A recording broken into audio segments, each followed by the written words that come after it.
المكتب التعاوني للدعوة والإرشاد وتوعية الجاليات بمحافظة بدر। আসসালামু আলাইকুম ওয়া রাহমাতুল্লাহি ওয়া বারাকাতুহু। সুপ্রিয় দর্শক ও শ্রোতা বন্ধুগণ,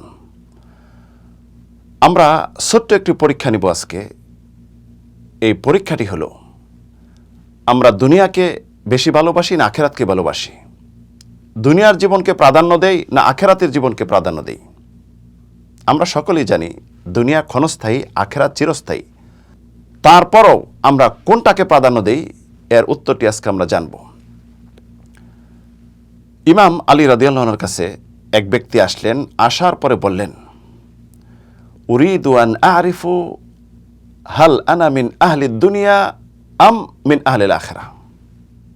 অর্থাৎ আমি জানতে চাই যে আমি কি দুনিয়াকে ভালোবাসি, দুনিয়াগামী, না আখিরাতকে ভালোবাসি, আখিরাতগামী? তিনি উত্তর দিলেন যে আল্লাহ রাব্বুল আলামিনের বিশেষ রহমত, দয়া, প্রত্যেক মানুষকে বিবেক বুদ্ধি দিয়েছে। সে নিজের ভালো মন্দ পার্থক্য করে বুঝতে পারে এবং নিজের পরীক্ষা নিজেই নিতে পারে। তখন তিনি বললেন, উদাহরণস্বরূপ যদি তোমার কাছে এমন এক ব্যক্তি আসলো, অনেক ধনী মানুষ, অনেক হাদিয়া নিয়ে আসলো, আর আরেক ব্যক্তি আসলো অভাব দরিদ্র, তোমার কাছে কিছু সাহায্য নিতে, তুমি কোন ব্যক্তিকে স্বাগত জানাবে এবং কোন ব্যক্তির দ্বারা তুমি আনন্দিত হবে? প্রশ্নকারী চুপ হয়ে গেল।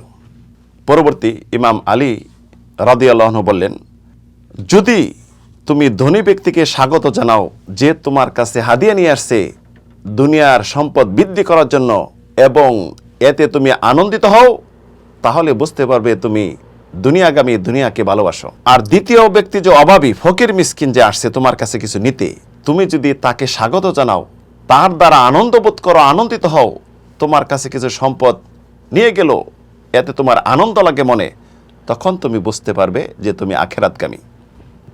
পরীক্ষার ফলাফল কত সুন্দর দেখেন। এখন আমি আপনার যাচাই করতে পারি যে আমি আখিরাতগামী না দুনিয়াগামী। আমরা সকলেই জানি এই দুনিয়া বিলীন হয়ে যাবে, আখিরাত হবে শেষ ঠিকানা। আল্লাহ রাব্বুল আলামিন হাদিসে কুদসি বলছেন, ইয়াকুলু ইবনে আদম মালি মালি মালি। আদম সন্তান বলে, মানুষ বলে, এটা আমার সম্পদ, আমার সম্পদ, আমার সম্পদ। আল্লাহ রাব্বুল আলামিন ফয়সালা দিয়ে দিয়েছেন যে তোমার সম্পদ তো ওইটাই, আকাল তাফা আফনাইত, খাইছ শেষ, ওয়া লাবিস তাফা আবলাইত, পোশাক পরিধান করছো, পুরাতন হয়ে গেছে, ছিঁড়ে পেটে গেছে, ফেলে দিছো, শেষ। ওয়া তাসাদ্দাক তাফা আমদাইত, আর যদি কোনো দান সৎকার করে থাকো, এটা আগেই পাঠাই দিছো পরকালের পাথরের জন্য, এটি হলো তোমার সম্পদ। ইমাম হাসান বাসরি রাহিমাহুল্লাহর কাছে কোনো ব্যক্তি যদি আসতেন অভাবী দরিদ্র, তখন আনন্দিত হয়ে বলতেন যে বিনা পরিশ্রমিকে আমার সঞ্চয়, আখিরাতের সঞ্চয়কে বহন করে নিতে আসছো, তাই তিনি তাকে স্বাগত জানাইতেন। আর আমাদের অবস্থা কি?